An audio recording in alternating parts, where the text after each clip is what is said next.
Hadi konuş ismi. Hepimiz Allah'tan geldik, Allah'a gideceğiz. Hepimiz ikinci Abdülhamid'in torunlarıyız.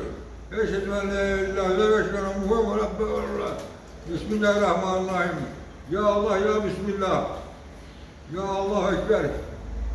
Hepimiz ikinci Abdülhamid'in torunlarıyız. Çıktı mı? Ta konuşmaya devam et de.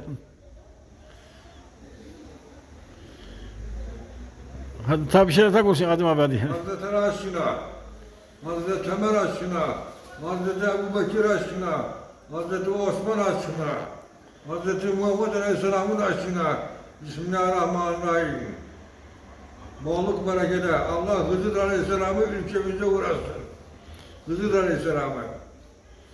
Huzuru. Eşhedü en la ilahe illallah ve eşhedü enne Muhammeden abduhu ve resulullah.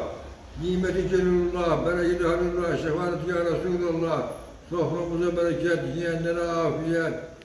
Eşhedü enne Muhammeden abduhu, Hazreti Muhammed Aleyhisselam'ın sofrasında buyurun. Eşhedü en La ilahe illallah ve eşhedü enne Muhammeden abduhu ve resuluhu. Ve Resulullah. Ta başka Adım abi ta bir şeyler konuş. Başka bir şey yok. Tamam ben o zaman videoyu